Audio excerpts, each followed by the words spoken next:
Is it your dream to visit the Eiffel Tower, have a baguette, sport with croissant, hear a little bit of je ne sais quoi, the language of love? Well, if that's you, then this video is for you.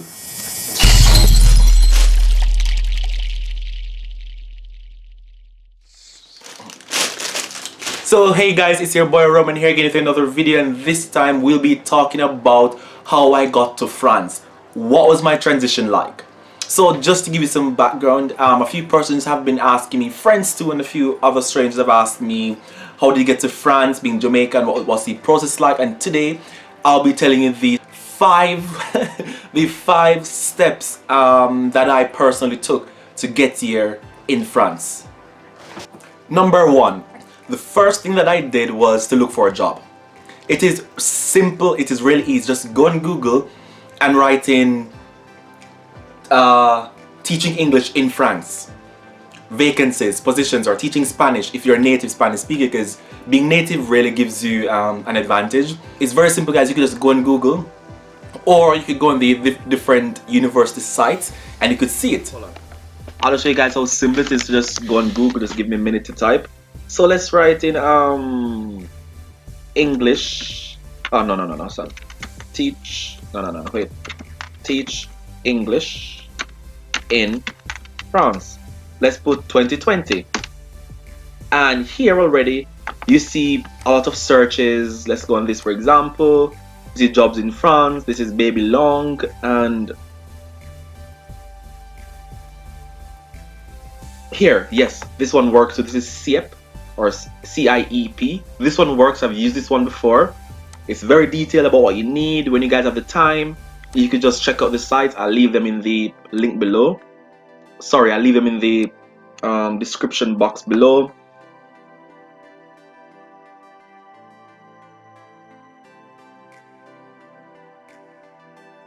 There's just a lot. I'm not going to go on all of it. I'm just simply showing you guys how easy it is.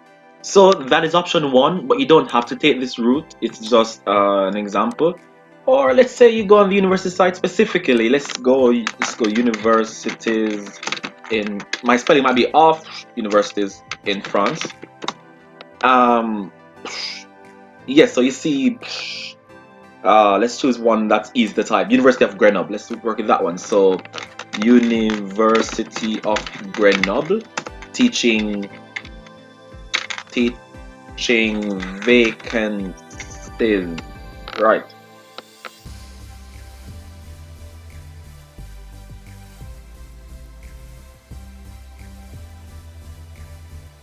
You can go here, and all you need to do is just simply contact the necessary persons, and voila, c'est fait, c'est vite, right? So that's number two is documents. What documents do you need? So first of all, you need to certify your level of French. Because you'll be working at the tertiary level, you need to have a reasonable level of French. I would say between, it varies, some schools might say B2, C1. They might ask for different levels, and how to get the certification is by having what we call a DELF, Diplôme Études en Langue Française, and that shows your level. And if you want to hear more about that, you could just Google it or hit me up in the comments, and I'll maybe do a video separately about that. Also, you will need proof of your college degree or your university degree. As I said, 4 years is pretty decent as a minimum. Some universities might require more years of studying. Not in all cases are you expected to have teaching experience. Sometimes you are expected to have it, and I did my degree in teaching for the most part for languages, so that was quite ideal for me. So proof of your degree, proof of language competence. You will need a translation of your degree, maybe a translation of your grade, like the courses you did, your transcript, your birth paper, of course, your passport page. And so, as I said, the documents get really specific depending on the university or the institution, but it doesn't have to be a university, it could be a language school. So that is the general list of information that you need. So number three is the process, and this part is where you have to wait. So after having got in contact with the university, you need to just follow up. Let's say, hey, I sent this message 10 days ago. Is there any response? Sometimes, trust me, normally they are quite quick in responding, they follow protocols and they get back to you within a part of the timeline. However, if you're a little bit concerned, just be professional, respectful about it, not nagging too much, and just send a slight reminder so that you are up to date. And at this point in time, it is important that you keep that communication open, because they are the ones who will be telling you what documents you need to send them to verify your dossier, your document. They'll be telling you everything that you need specifically, alright?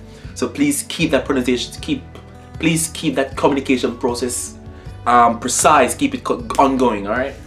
The next thing is that please get everything done early, because in France everything is cadré, it's all in a little box and so forth. So when you are communicating with the school, they need to communicate with someone else, with a rectorat or an academy or the director or something. They will need to communicate to someone else. So please be on time, get your documents in as vite as possible, so your process could be expedited, so that your process could be executed much more quickly.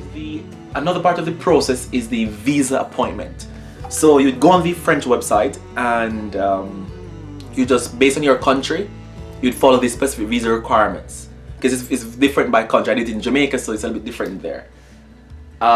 Some countries might not have a consulate, so I think you could just go online or find out how it is for your specific country. Another part of the process is looking for housing. This is really a latter part of the process, when you know that everything is on the way and it's just a matter of getting your visa. So this could be done before you get your visa or after you get your visa. It depends. I did it before and after, so it was really a frustrating matter to really find housing. But there is a very good site that you could use, and I use the same site as well. So it's called Le Bon Coin.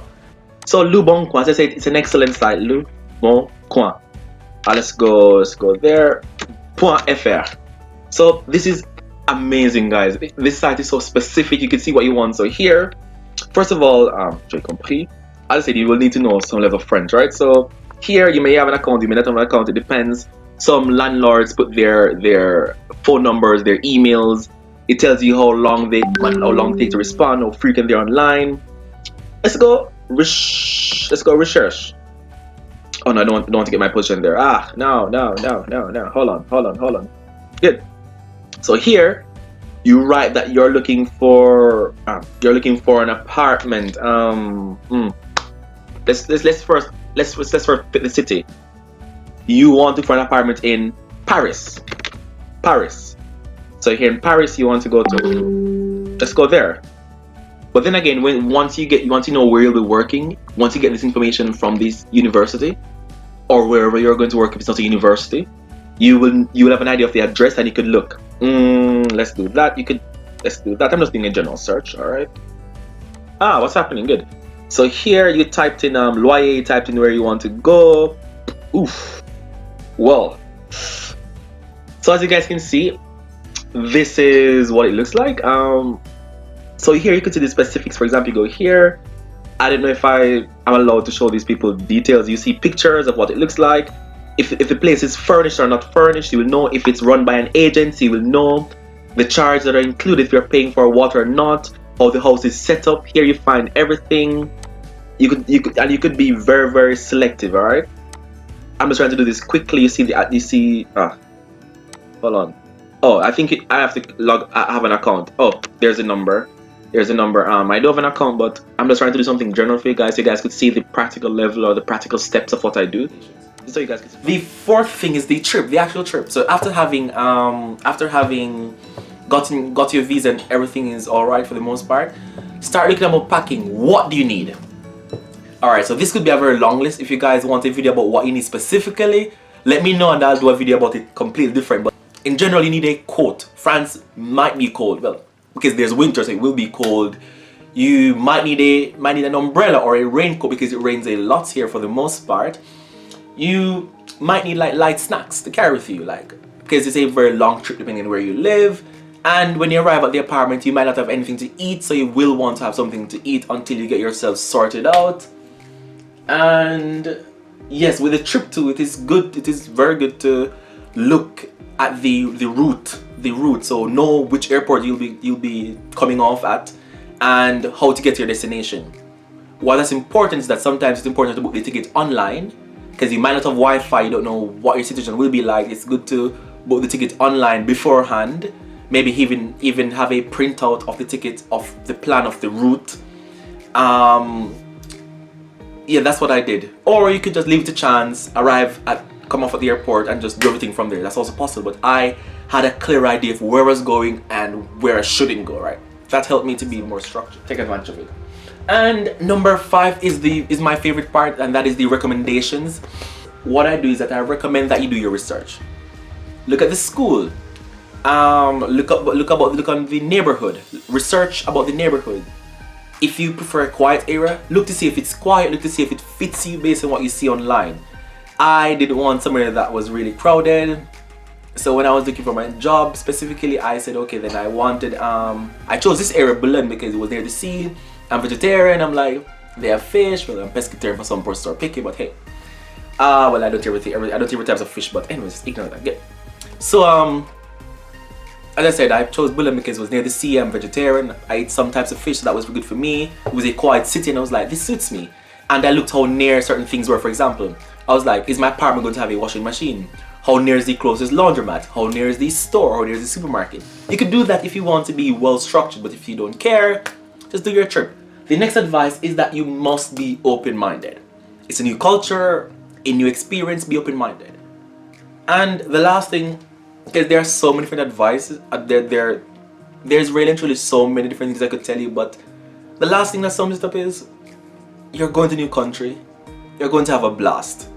Make it count, be friendly, because it's important to make certain connections. These connections will last. Be friendly, be open, be you, and bring what makes you different, because France, they want differences. They don't want a generic copy of a French person they could hire. So they want differences. Alright guys, that's all I have for today. Thank you so much for thank you so much. I really appreciate it, guys. If you're new to my channel, please hit that subscription button. Don't forget to like, subscribe, share. And if you have any questions, leave them in the comments below. And that's it, guys. Thank you so much, and I'll see you in a few. Ciao, ciao.